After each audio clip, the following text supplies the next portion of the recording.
Um, I haven't posted in a while. Okay, during the summer I tried recording videos to edit to post. But motivation took a huge spike down. I recorded the videos, never edited them. It was like, fuck, I never edited them. Let's just delete them. So, I deleted all the videos I recorded to post. Um, the schlop was not. The schlop is. I don't know why I keep using schlop as the word, but the summer was not good. Motivation and art. Like, I got art block, motivation problems, and got into a depressive episode. Oh, that was not. I hated that. I hated it. But, my schedule's back, so I feel like I can, start posting again. And motivation to draw. Art block. Gone. The motivation's back. Art block is gone. Okay. So if you read the title, we're finally getting on to the topic. But if you read the title, I'm gonna be talking about what I think, like, makes a villain a good villain. Now, it's not like the type of villain. Like, this can go for any kind of villain. Um, like, it could go for a very serious villain, a humorous villain as well. Like, that's not what I'm talking about. I'm talking about how, how to get an audience to be engaged with your villain. You know, so I'm gonna be mainly talking about the Black Locusts from my story Blooming of Time that I'm working on with my friend Poppy. Now, who I'm drawing in this picture is actually the leaders of the Black Locusts, Gertrude and Nick. Yes, they are a very happily married couple. Now, what I tend to do with villains is I make them human. Not like species-wise, but like, I give them human traits, you know? Like, to get the audience to, like, it, like, they're not just a villain. They're human as well. Like, for example, these two. So this is them when they're 20 years old, and the actual story, they're old as, like, hell. They're, like, in their 50s. I think they're exactly 50 when this story starts. But this is when they're 20. This is around the time where, Nick had been brought into the Black Locusts. And basically their backstory. That is something I work a lot with the villains alongside the heroes, is that I work heavily on their backstories, like what made them what they are today. And so Nick and Gertrude. So Nick had this one girlfriend who was like a bitch to him. Basically, she was like, "Oh, Nick, you're never gonna be able to live without me. You're gonna be a pathetic whelp who can't like support himself," and kept berating him in a way to keep him with her. But she eventually got sick of him. I think, maybe she found a richer guy who was like, nope, I don't need Nick anymore. So she kicked Nick out. So he was homeless. I would think, like, about almost a month he was homeless, living on the streets of rural Canada. And then, um, and then a beautiful blonde lady, who wore, like, I would say, fur and stuff, a beautiful long dress. She was walking by and stopped, looking at Nick. And I would imagine Nick, thought that, oh, she's gonna berate me like everybody else, or, like, make fun of me. But instead, she, like, kinda knelt down to him and, was worried. 'Cause Nick was sick at the time. He looked pale, he was very frail. I would imagine that even her hand, if she put like her middle finger and thumb together, it would be able to wrap around, Nick's wrist. She was extremely worried, and she told him, "I'm taking you home with me. I am going to help you get better." And Nick was like, "No, no, you don't have to go doing that for me." And then she picked him up and brought him home. He's like, "Nope, you're mine now." And she got home, and she her mom just saw her carrying like a man, is like, "Gertrude, what are you doing?" And this is when Nick finally learns her name. Gertrude. And, Gertrude explains how he was just homeless on the streets and she just wants to help him because he's so cute. I'm not wording this the best, but basically she decides to help him. And it may or may not be because she finds him attractive.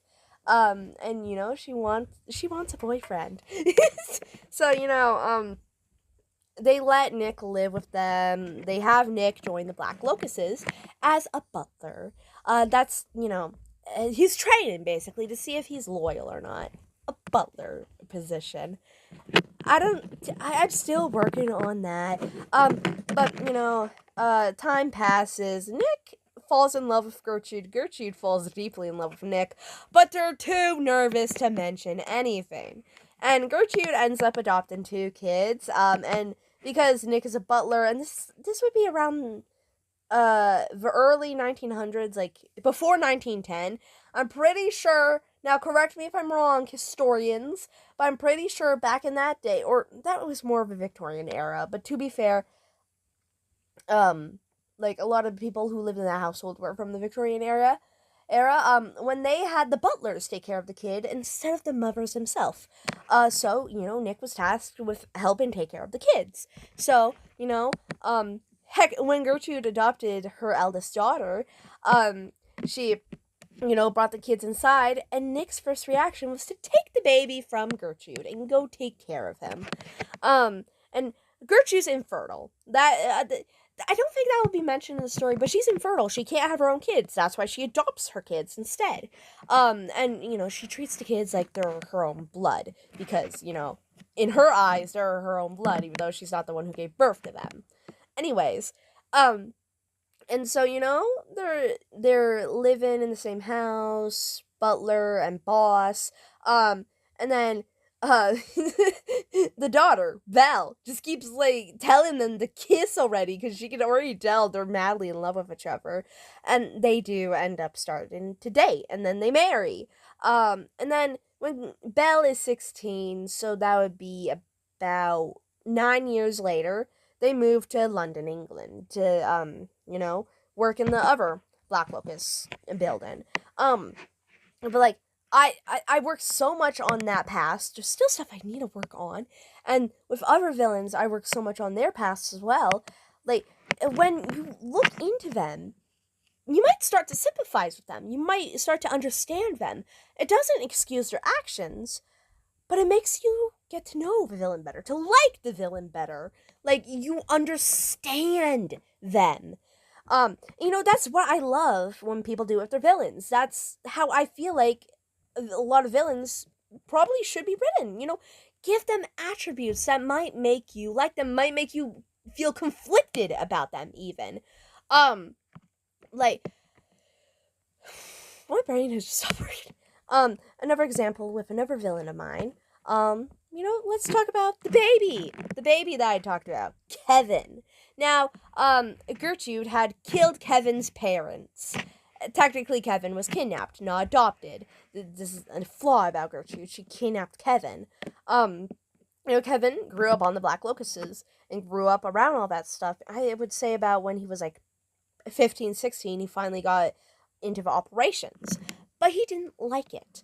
And then he was also he had internalized homophobia and, ditched his boyfriend, which was Nova, somebody who I've talked about on this channel before. That was his, ex-boyfriend. And, he ditched him, internalized homophobia, all that jazz. But, during season 1, you get to know about Kevin better. And you start to like Kevin. And at this time, Nick, Kevin, and Gertrude are seen as side characters. They're not revealed to be the villains yet. And then Kevin, at the season finale, it's revealed they're villains because they kidnap Nova, they kidnap Edward. But it's clear Kevin's conflicted with something. He actually betrays the villains and tries to help the heroes, but gets himself killed doing so. And Nova gets severely injured in that same vein. Basically what I'm just saying is, in my opinion, the best way to make a villain is to make them conflicted. Make the viewers conflicted. That's what I like, at least. Like, if a villain has a good backstory, if they have a reason for their actions, which I said this before, I'll say it again. It does not excuse their actions, but if they have a reason, the viewers will be conflicted and might like the villain more. It makes the villain more interesting, in my opinion. That's what I add with all my villains. I add, like, sad backstories to all of them. Not really sad. Not all of them are sad, but, like, I add reasons for their actions. Like Caroline, she murders all the detectives because she, like, grew insane because of her childhood, how she was raised. She grew insane, and that's why she did so. And that's what I feel like makes a good villain. Make them conflicted, make the viewer actually really like them. And I'm sure if I actually made a script, I would have, like, had more to say, but here's the finished product. I hope you guys enjoy my yapping, and I hope you have a wonderful day or night wherever you are. Goodbye!